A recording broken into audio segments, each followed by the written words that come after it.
नमस्कार, मैं हूं कुमार अनिल। महात्मा गांधी की आत्मकथा सत्य के साथ मेरे प्रयोग, इसकी 48वीं कड़ी लेके मैं उपस्थित हूं। आज हम देखेंगे कि हिंदू हो, मुसलमान हो, सिख, ईसाई, किसी भी धर्म के हो, सबका खून तो एक होता ही है। संवेदनाएं भी एक ही होती हैं। दुनिया के किसी कोने में आप चले जाइए, किसी देश में चले जाइए, हंसने की वजह, रोने की वजह, भय, ये सब तो एक ही है। चाहे वो हिंदू का बच्चा हो, मुसलमान का बच्चा हो, जिस तरह से हिंदू का बच्चा किसी खास वजह से खुश होता है, उसी तरह से दुनिया के किसी भी हिस्से में बच्चे खुश होते हैं। आप प्रेम करिए तो वो खुश होंगे, आप अगर डांटिए, अपमानित करिए तो उनको बुरा लगेगा। तो ये मानवीय भावनाएं तो एक होती हैं। इसके साथ ही ईश्वर के प्रति रुख में भी, दुख और सुख को देखने के नजरिए में भी समानता दिखाई पड़ती है। भय जब होता है तो वो सारे लोग वो ईश्वर को याद करने लगते हैं। डर सामने हो, दुख हो, तो सारे लोग ईश्वर को याद करते हैं, चाहे वो ईसाई हो, चाहे वो हिंदू हो, चाहे वो मुस्लिम हो। तो वो दोहा याद होगा आपको, दुख में सुमिरन सब करे, सुख में करे न कोई। तो दुख में जब परेशानी थी, भय था, तो सब लोग हिंदू, मुसलमान सब एकदम ईश्वर को याद करने लगे और एकदम दिल से याद करने लगे। और जैसे ही भय मिटा, जैसे ही वो मौत का भय मिटा, वैसे ही ईश्वर जो है वो पिछली सीट पर चले गए, वो लुप्त हो गए ईश्वर। आज हम देखेंगे कि किस प्रकार जो है वो गांधी जी के साथ ये घटना हुई कि सारे लोग एक हो गए, कैसे हिंदू मुसलमान सब एक हो गए। तो हुआ ये कि कोलकाता में थे गांधी जी। उससे पहले वो मुंबई में, मद्रास में, पुणे में सभा कर चुके थे। क्षमा करेंगे।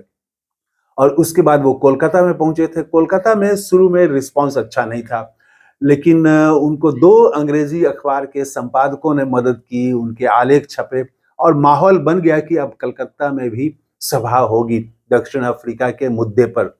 लेकिन तभी दक्षिण अफ्रीका से तार आता है कि आप जितनी जल्दी हो दक्षिण अफ्रीका लौटिए, क्योंकि जनवरी में पार्लियामेंट बैठने वाली है। उसके बाद तुरंत गांधी जी कलकत्ता से मुंबई आ जाते हैं और परिवार को लेके वो दक्षिण अफ्रीका के लिए निकल पड़ते हैं। तो जिस जहाज पर बैठते हैं वो उनके मित्र सेठ अब्दुल्ला का जहाज है, वो दक्षिण अफ्रीका में जिनके साथ वो काम कर रहे हैं। तो कुरलैंड अखबार, वो जो जहाज है उसका नाम है। तो उसमें बैठते हैं और वो गांधी जी यहाँ पर लिखते हैं कि अब ये पहली यात्रा है, पत्नी के साथ और बच्चों के साथ उनकी पहली यात्रा है, समुद्र में यात्रा करनी है। तो वो लिखते हैं कि हिंदुस्तान में जो शादियां होती हैं तो वो कम उम्र में शादी हो जाती है। तो आम तौर से पति जो होता है वो साक्षर होता है, कुछ ना कुछ पढ़ना लिखना जानता है, और पत्नी निरक्षर होती है।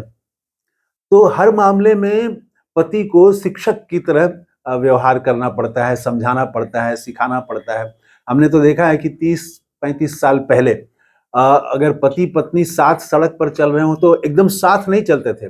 पत्नी 2 कदम 3 कदम पीछे चलती थी, पति आगे चलता था। अब समय बदला है, अब तो साथ में हाथ डाल के चलते हैं। तो पति को पहले शिक्षक के रूप में होना होना पड़ता था, तो हर चीज उसको समझाना पड़ता था। तो गांधी जी ने अब उनकी वेशभूषा, उनको कैसे व्यवहार करना है, आचार व्यवहार, ये सब वो जहाज में ही सिखा रहे थे। उन्होंने कपड़े भी खरीदे, वेशभूषा भी बदलनी थी। गांधी जी लिखते हैं कि उस समय उनकी धारणा ये थी कि अगर आपको सभ्य दिखना है, आपको विकसित दिखना है, आप आगे हैं, समाज में प्रभावशाली हैं, तो आपको यूरोपियन जैसा दिखना चाहिए। आपकी वेशभूषा, आपका आचार व्यवहार यूरोपियन जैसा होना चाहिए। तो अपने बच्चों का, पत्नी के लिए कपड़े, अब यूरोपियन वाला तो एकदम ठीक यूरोपियन वाला ड्रेस तो पत्नी के लिए खरीदना मुश्किल था। तो तब इन्होंने, पारसियों को माना जाता था कि ये यूरोपियन के ज्यादा करीब हैं, इनकी वेशभूषा जो है वो ज्यादा सभ्य है।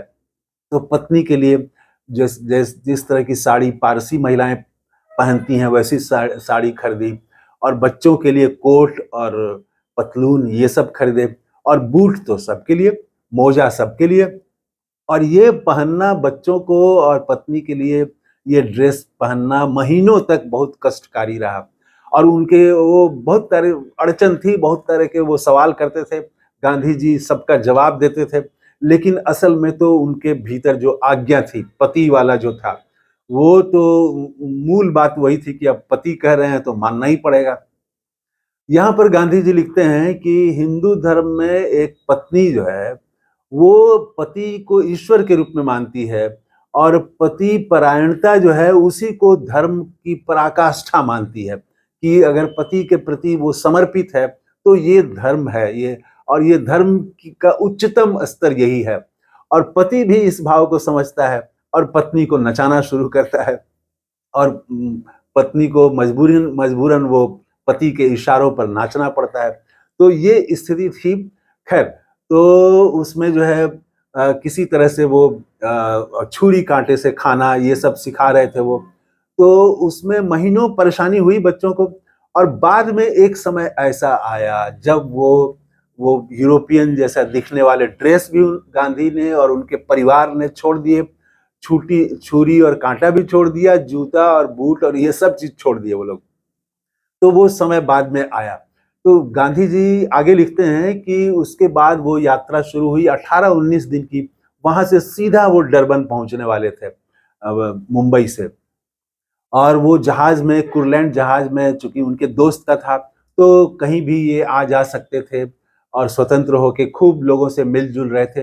बड़े अच्छे से हंसते गाते हुए लोग यात्रा कर रहे थे। और नाचना गाना म्यूजिक ये सब चल रहा था। और करते हुए जब 3-4 दिन ही रह गए थे नटाल पहुंचने के पहले, तो तभी अचानक तूफान आया, समुद्री तूफान। और समुद्री तूफान बहुत भयानक था। और वो अब लगे कि जहाज कभी भी डूब टूट सकता है, जहाज जो है वो कभी भी डूब सकता है। लोगों को एकदम से अब मौत जो है वो सामने खड़ी हो गई। जब तरह तरह की आवाजें आती जहाज से, लगता कि अब इस हिस्से में तो टूट गया जहाज। कहीं से आवाज आती, लगता कि इस हिस्से में अब टूट गया जहाज। तो वो एकदम से लोग घबराए हुए थे और एकदम मौत सामने दिखाई पड़ रही थी। और सब लोग ईश्वर को याद करने लगे। बगल में कोई नमाज पढ़ रहा है, बगल में कोई भगवान के लिए वो स्तुति कर रहा है। तो एकदम हिंदू और मुसलमान सब एकदम करीब आ गए, सब भगवान का नाम लेने लगे, सब प्रार्थना करने लगे। कोई नमाज पढ़ रहा है, कोई वो चालीसा गा रहा है। तो वो एकदम से सब लोग एक हो गए। और वो लगा कि अब तो जहाज बचेगा नहीं, अब तो एकदम मौत आनी ही है। जो कप्तान थे जहाज के, वो आके बीच बीच में समझाते थे कि नहीं, ऐसा कुछ नहीं होगा, जहाज हम लोगों का बहुत मजबूत है, आप लोग धीरज रखिए। गांधी जी भी घूम घूम के लोगों को समझाते, कप्तान जो बात है उसको समझाते लोगों को कि डरने की कोई बात नहीं है।